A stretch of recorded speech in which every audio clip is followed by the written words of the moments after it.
Welcome to this video on ethical hacking. In this video, we're going to talk about the reconnaissance phase. Now, I'm going to warn you in advance, this video is a little longer than some of the other ones, but it's really important. 90% of hacking is preparation, and that occurs in the reconnaissance phase, the scanning and enumeration phases. So between those two phases, you're going to do 90% of your work, so you really want to pay attention and learn these tools. So again, this is our attacker's methodology. As I just said, the pre-attack phases, the pre-attack steps are the most important. We're really going to focus on that. And in this video, we're going to focus specifically on performing reconnaissance. So in phase one, performing reconnaissance, it's our systematic attempt to locate, gather, identify, and record information about the target. We also call this footprinting. It's where we're starting to learn about the network we're going after. There's different techniques out there, including open source and internet research, social engineering, dumpster diving, email harvesting. We're going to go into a lot of these in this lesson as well.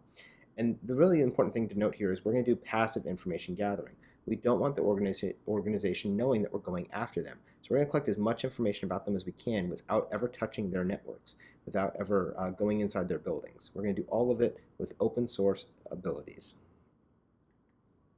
So what types of information are we trying to get? What are we really trying to gather here? Well, there's lots of information that we would want.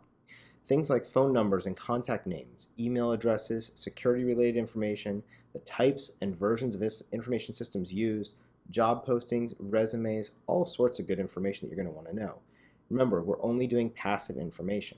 So how can we get some of this information? Well, let's talk about job postings. Job postings can be really useful. If I'm going to try to get a job with, this technical innovations company, I might start looking at what their system admin things are, right? And they're going to tell me, well, you need to be good at Microsoft systems engineer 2000-2003, which tells me they probably are running 2000 and 2003 servers. They need to have Unix and Linux background, tells me they're using some of those servers. HP Blade systems, Windows servers are being used. And this is a very generic job application that I found, but I found more out there that are very, very in-depth that will tell you specifically down to the version of what they're using. So if I'm going after this company, I now know what they're hiring for. I know what kind of systems they're using. So that's one piece of information. And I can combine that with other things to get me a better picture as I move forward. The other thing here I highlighted is shift work's required. What does that tell me? Well, that tells me that just because I start trying to attack at midnight doesn't mean there's not going to be a system admin there looking for it. Shift work usually means they're running 24-hour schedules or they're running 2 crews day and night. So those are things I need to worry about. How about this one, resumes? Can resumes tell you information? Now, on this resume, I have the person's name and address. That's helpful if the guy is a current employee of someplace. I might be able to spearfish him. Sure. He's got his technical proficiencies listed in his professional summary, which tells me all the good things about that guy and what his skill sets are. Is that really helpful if I'm trying to target a specific organization? Well, maybe not on this page, but as I go to the next page and I look at the back side of what he has his professional experience. And if you see, he worked for ABC Energy Company. Well, if I'm targeting ABC Energy Company, well, now I know that they use Linux systems because this guy was a Linux admin system analyst. They had over 200 Linux systems, including Red Hat and SUSE. That starts telling me what kind of vulnerabilities I can go down. Again, they're running VMware ESX server farm. That tells me they're using virtualization. They tell me that they're using Red Hat 4.0, Windows 2003 Active Directory, Citrix metaframes. Lots of good information. That's what's more helpful. But again, this is an employee who left that organization. Maybe he left happily, maybe he didn't. In this case, it says he's still presently employed there. So maybe I spearfish him. Maybe I go after him to get a way in, and he's an administrator, so that gives me a way to get into an administrator account. Lots of information you can learn from resumes. How long does it take to find this stuff? Not very long. This resume, I pulled up in a couple of seconds. I changed a lot of the names to protect the innocent, but you get the idea of what kind of information you can find out there. So other tools that we can use for reconnaissance. There's lots of tools that exist out there for reconnaissance that can help you find out information about the organization. Things like nslookup, traceroute, ping, whois, domain dossiers, email dossiers, Google, social networking, Discover, and Maltego. And we're going to go through each of these tools for the remainder of this lesson. One of the reasons why this lesson turns into be pretty long. So nslookup. nslookup is name server lookup. And what it does is it revolves a fully qualified domain name to an IP address. So when you go to my website at jasondion.com, the computer doesn't really understand that. It has to actually go based on IP address. nslookup, DNS is what's going to change that name to a number, and nslookup is going to query DNS for us. So there's a non-interactive mode where I basically just type in nslookup and the website you're looking for, and it will pop back with the server address. In the case of my server, you see it on the screen there, 205.172.19.193. That's the server I have. Okay. In the case of my server, you see it's the DNS for that is 205.172.19.193. My server is being hosted at 50.87.237.192, as you see in the bottom. That's what we're trying to get the information at. Now, there's also an interactive mode that you can have, and if you just type in nslookup and hit enter, you'll get into the interactive mode. In here, where you can really set a lot of different things. For instance, in the example here, I'm looking up a mail server. So set type mx tells me that it's a mail server, and I search for the mail server for YouTube. And you can see there the 5 mail servers listed for YouTube in the bottom under non-authoritative answer. There's a bunch of different stuff that you can do with nslookup, the different options when you do the set types, or you can look for a full zone. When you're doing this in the reconnaissance phase, you probably don't want to do this from your Kali box because although it's very lowly observable, they're not going to notice it because you're just doing a DNS lookup. You really just want to try to be more anonymous than that. And so one of the things I like is there's a website called Central Ops, and you'll see it listed here on the bottom of the slide. And we'll talk about that more later. You can do your NS lookups from there using their server, and it doesn't tie back to you. As far as this chart goes, if you're sitting for the ethical hacker exam, you've got to know a lot of these different options. They'll come up in test questions. For us on a daily basis, we will use a lot of them as well during our reconnaissance. So here's an example of nslookup from Central Ops. As you can see, you put in the domain name you want, the information you want, and it will come back with all of the records. In this case, you can see the mail records, MX records, the scope of authority records, the SOA, the name servers, all the information about jasondion.com that we would want to know. And that's what you're going to get. Traceroute. Traceroute is going to display the path between your device, the source, and the destination address, showing you each hop along the path. So in this case, I did a traceroute to jasondion.com. You can see it goes through many different routers and firewalls before it gets there.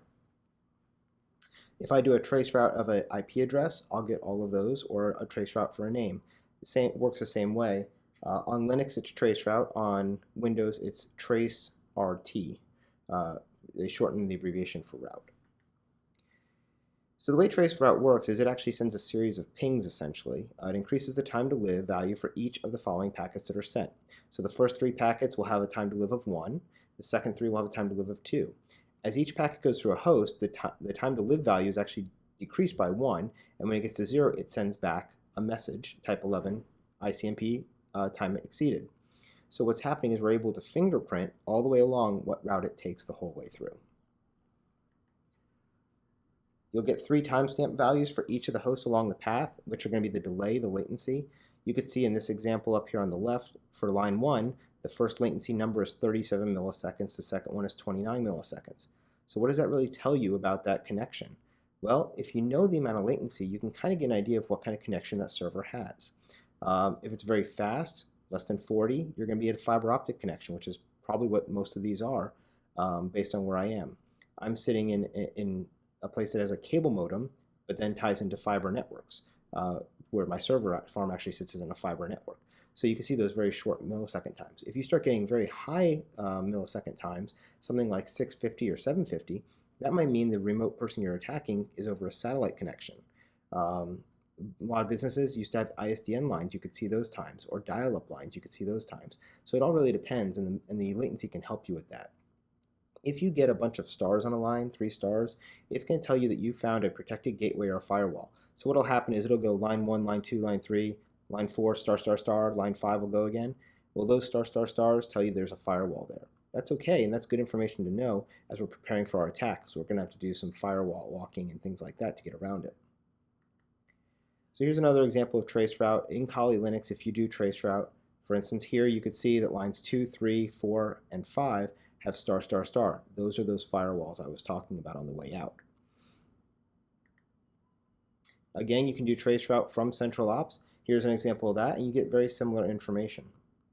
But again, it's doing it not from my laptop to the destination, it's doing it from Central Ops servers to the destination. Again, giving you that anonymous nature. Ping. Ping is used to check IP connectivity between two network devices and is often used in network troubleshooting. By default, Linux continuously will ping until terminated. Windows will only do it for a count of 4 and then stop. There's a couple of different ways you can do it. You can do just ping and the name or ping and the IP, and it will do the ping, as you can see in the picture here. If you want to do it for a certain amount of times, like a count of 10, do ping-c 10, and then the address you're trying to go to. If you do a -6, that'll give you IPv6 routing instead of IPv4 routing, which is what it uses by default.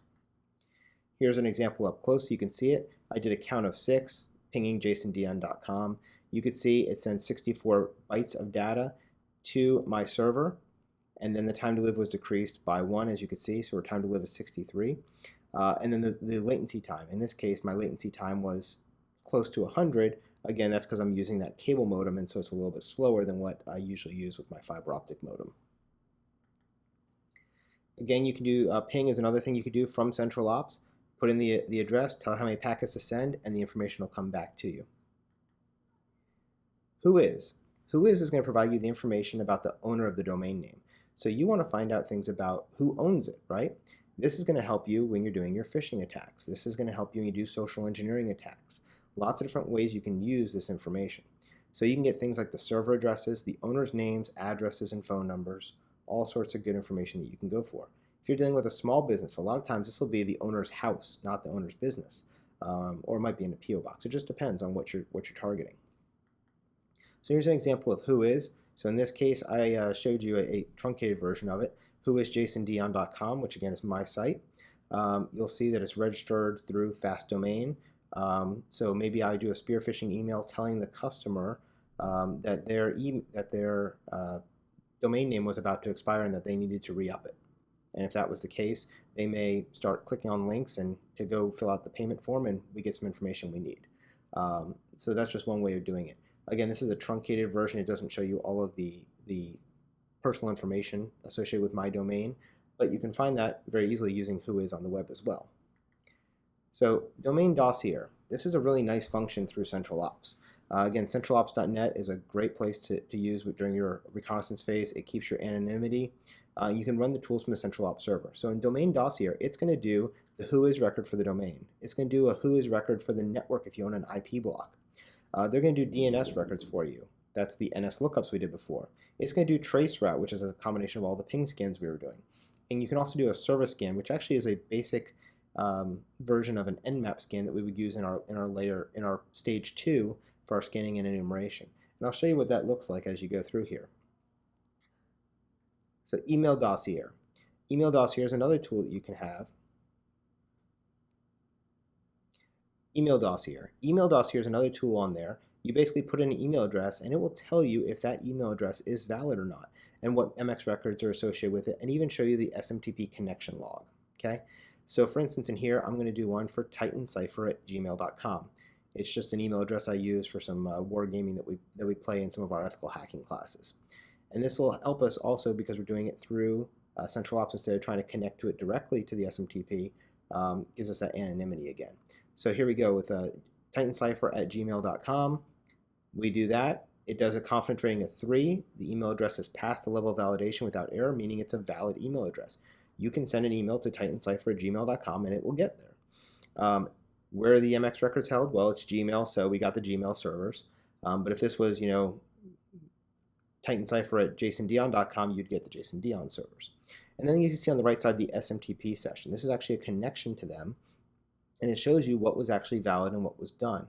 So in this case, it accepted mail from this anonymous name. Receipt was to titancipher@gmail.com, and it was able to get that and reset and quit. So we actually see the log and what happened through that connection and that handshake that gave us that confidence that there was an actual email address there. Now, did Titancipher actually get an email from me? No. But in this case, it was just that we talked to the server and said, hey, I want to send you an email. Is this valid? And that's what they did for us. This is really good if you're going to start doing spear phishing attacks so you don't get a bunch of bounce backs from the server thinking you're going to somebody's username and it's not a valid name on that server. Google. Google is another excellent source for information. You can search for press releases, corporate websites, and everything else at once all through Google. If you get really creative with the way you do your Google searches, you could search for just files. So maybe I'm going to find some Word documents from that organization or some PowerPoints from that organization. and I can use those by embedding some malware and send them back and make it look like it came from the company, and that could be a good way for me to spearfish somebody. So there's lots of good advanced Google searching methods that you can use. They usually call that Google hacking, and there's lots of books on the topic. So if you're not real familiar with the way to use Google to search effectively, you might want to look into some of that because it is very, very helpful during the reconnaissance phase. Social media, one of my favorite places to go when looking up information on a company. You will find so much information on the employees that work at that company through sources like Facebook and LinkedIn and Google Plus and Twitter and Pinterest and Tumblr and any of the other social networking sites out there. This really helps you gather information about this company because the more you know about the company, the employees, their routine, what time they come to work, what their phone numbers are, any information you need, you're going to be able to find, because how many people sit in their organization with their cell phone and status update as they go through the day of what their life is like.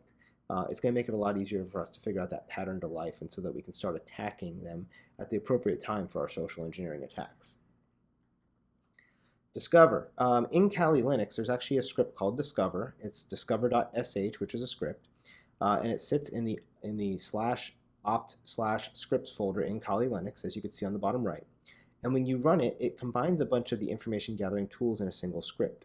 So instead of having to memorize all these different tools, you can actually go through and use them this way. So if you're trying to do some domain reconnaissance, that's option number 1, for instance. If you want to do some cracking of Wi-Fi, you can do that with option number 11. If you want to generate a target list, you can do that through scanning with option 4. Lots of different ways you can use this. Again, Discover.sh is a great tool. The one thing with Discover.sh, though, is it is actually connecting from your machine through, so it becomes a little more active than passive as we were doing before. Things like central ops are a little more passive. The last one I want to talk to you about is Maltego, and Maltego is pretty cool. It's a tool that we can use to do enumeration as well as this reconnaissance. So with the enumeration part, we get the DNS and the whois and network blocks and IP addresses, and it tries to target individuals to figure out email addresses, websites, social networks, and phone numbers. And what it does really well is it does this visual depiction of relationships between the people, the information, and the networks they utilize. So on the screen here, you can see a bunch of dots, and they're all connected by different lines. And if you click on those dots, you'll learn more about that person, and it will say maybe that John Smith works for ABC Company as a system administrator, and we found that on his LinkedIn profile. And it will start connecting all these pieces of information together, so I can start figuring out what the organization looks like or what the network map looks like. And it helps me start figuring out what I'm going to do as I work through this organization. Maltego does have a commercialized version as well as a community edition. The community edition is available for non-commercial purposes only, but for you as an education person, you can download it, use it, try it out, see if you like it. And if you go into this business full-time, then you'd pay the licensing fee for the real Maltego. So that was a brief overview of some of the tools that we use in our attackers methodology. Again, this was all performing reconnaissance, trying to do everything we can to be passive, not all up in the person's business. Some things we didn't talk about was you could do something like dumpster diving in performing reconnaissance phase. That would be in there. Once the garbage hits the curb, it's public property, technically. So you can grab a bag out of the trash and go through it and see what you can find. That's a very common technique to help build social engineering attacks. But all those things are things that we're trying to do in a passive manner. We're trying to stay away from the organization and not get caught yet. In our next lesson, we'll start moving into scanning and then enumeration as we go into stage 2, as we start building our way through this attack process. So let's put it all together. At this point, we've collected emails, names, phone numbers, server addresses, documents, presentations, and all this other stuff from all these different sources. What can I do with it? Well, maybe I'll take those emails addresses and I'm going to draft potential spear phishing emails towards them. If I've actually found emails on the web, I can take that email and know from who to who I should be sending these things to. So if it goes from top-level leadership to a mid-level manager, they'll probably act on it. I might use the organization's PDFs and Word and Excel and PowerPoint files to embed malware, as I talked about before. I'll use real employee names, positions, and writing styles to mimic real email traffic and make it really hard for them to understand that this is not a real email. I can use domain names to buy something similar. So for instance, if you were targeting a company called TitanCipher.com, you may want to buy TitanCipher.com, where I change the I to a Y, something that would be a misspelling very commonly. You'll see that a lot with like Google or Yahoo, people had spelled them wrong and bought those domains as a way to squat on them. Well, once I have that squatted site, I can then go ahead and host a bunch of malware there. So if the company is going to, intranet.titancipher.com and they typed it wrong, boom, now they're on my site and getting the malware. I can identify any subdomains. So maybe they have titancipher.com, but they also have dev.titancipher.com or mail.titancipher.com. Those would be other sites for exploitation, especially if you can find a developer site, because developer sites tend to not have as good of security because it's developing software at that time. So there's lots of different things you can do to start putting this together and getting this reconnaissance information, and we're going to document as much as we can, figure out what we're going to do so we can plan our attack as we move forward. I hope you enjoyed the video, and I look forward to seeing you next time.